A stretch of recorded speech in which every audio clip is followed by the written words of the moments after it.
Good morning student, my name is Poonam Soni, department of education.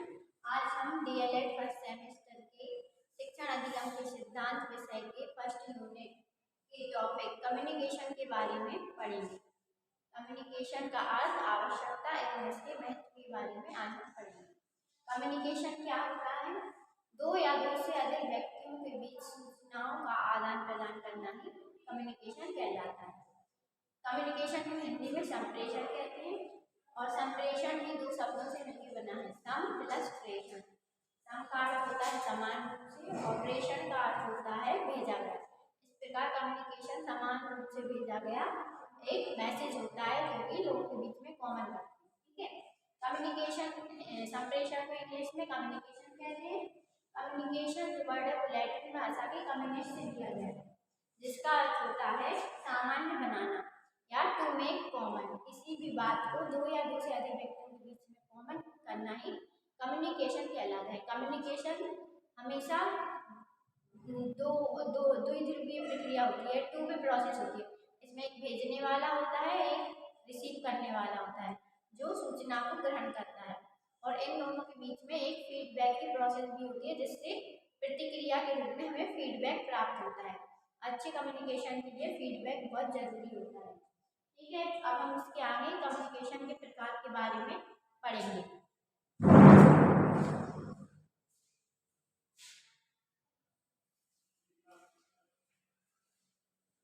अब हम communication के types के बारे में पढ़ेंगे। कम्युनिकेशन के प्रकार, कम्युनिकेशन दो प्रकार का होता है, एक शाब्दिक संप्रेषण जिसे वर्बल कम्युनिकेशन कहते हैं और एक अशाब्दिक संप्रेषण जिसे नॉन वर्बल कम्युनिकेशन कहते हैं। शाब्दिक संप्रेषण में शब्दों का प्रयोग किया जाता है। ठीक है, यह भी दो प्रकार का होता है, मौखिक एवं लिखित। मौखिक प्रकार में शाब्दिक संप्रेषण में ओरली जो हम बोलकर संप्रेषण करते हैं उसको वह मौखिक संप्रेषण के अंतर्गत आता है। ठीक है, लिखित संप्रेषण के अंतर्गत जो हम चीजें लिखकर कम्युनिकेट करते हैं वो लिखित संप्रेषण के अंतर्गत आता है। अशाब्दिक संप्रेषण नॉन वर्बल कम्युनिकेशन में शब्दों का प्रयोग नहीं किया जाता। इसके अंतर्गत वाणी या ध्वनि शामिल। इसमें जिस बच्चों को पढ़ाते समय बीच बीच में हाँ सही है इस प्रकार के वाणी शब्दों का प्रयोग करके हम अशाब्दिक संप्रेषण करते हैं। आंखों की भाषा, मुख मुद्रा, फेस एक्सप्रेशन और आंखों के एक्सप्रेशन के द्वारा भी हम पढ़ाते समय बीच बीच में अशाब्दिक संप्रेषण करते हैं। ठीक है, स्पर्श द्वारा कोई बच्चा अगर अच्छा काम करता है तो उसको शाबाशी देकर हम स्पर्श द्वारा भी कम्युनिकेशन किया जाता है। ये सब अशाब्दिक संप्रेषण के अंतर्गत आते हैं। ठीक है, अब इसके आगे हम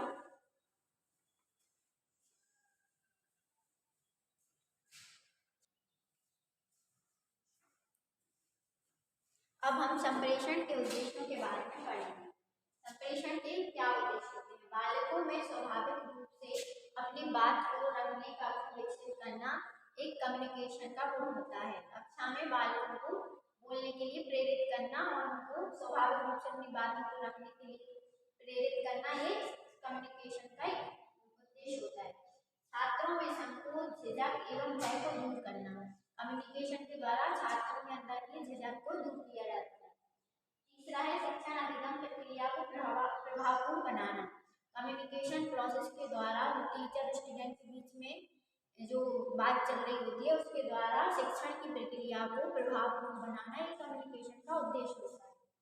छात्रों में अपनी बात को समझाने एवं दूसरों की बातों को समझने का गुण विकसित करना कम्युनिकेशन का एक गुण है। इसके द्वारा बच्चों में अपनी बातों को समझाने का गुण और दूसरों की बातों को समझने का गुण विकसित करना इसका एक उद्देश्य है, क्योंकि जो अच्छा कम्युनिकेशन है उसमें बातों को समझना ही महत्वपूर्ण होता है। ठीक है, आगे हम कम्युनिकेशन के महत्व एवं आवश्यकता के बारे में पढ़ेंगे।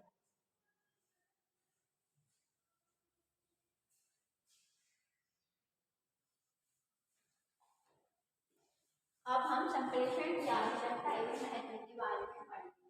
संप्रेषण क्या है? बिना संप्रेषण के हम कहीं पे भी कोई भी काम नहीं कर सकते हैं, तो इसलिए संप्रेषण बहुत ही आवश्यक और हमारे दैनिक जीवन का एक हिस्सा है। संप्रेषण की आवश्यकता शिक्षा के प्रसार के लिए।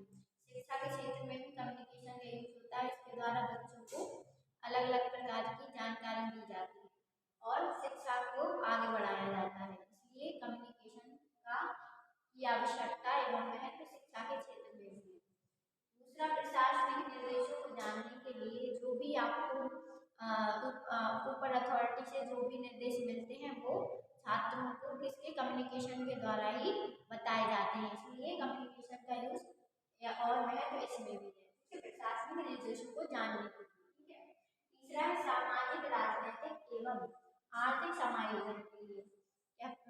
जो व्यक्ति है वो एक सामाजिक प्राणी है और समाज में ही रहता है, तो उसको समाज से संबंधित, राजनीति से संबंधित और आर्थिक क्षेत्रों में भी कम्युनिकेशन का यूज होता है, उसका महत्व एवं इसकी आवश्यकता होती है, जिससे वह इन तीनों चीजों में बैलेंस करना सीखता है। चौथा है छात्रों के सर्वांगीण विकास के लिए। कम्युनिकेशन के द्वारा बच्चों के अलग अलग डेवलपमेंट के बारे में टीचर्स को बताया जाता है, जिससे वह बच्चों के डेवलपमेंट में हेल्प करती है। इस प्रकार कम्युनिकेशन की आवश्यकता छात्रों के सर्वांगीण विकास के लिए भी होती है। पांचवा है शिक्षा नीतियों से अवगत कराने के लिए। जो भी किसी भी देश में कोई भी शिक्षा नीति आती है उसके बारे में बताने के लिए कम्युनिकेशन का यूज किया जाता है। तो शिक्षा नीतियों से और विभिन्न प्रकार की जानकारियों से अवगत कराने के लिए हम कम्युनिकेशन का यूज करते हैं। ठीक है, इसके अलावा विभिन्न प्रकार की बुक्स वगैरह महान विचारकों की बच्चों को पढ़ाई जाती है, वो भी कम्युनिकेशन की महत्व के बारे में और आवश्यकता के बारे में बताते हैं। ठीक है, अब अगले हम टॉपिक में हम शिक्षा संप्रेषण के कंपोनेंट्स घटक के बारे में पढ़ेंगे।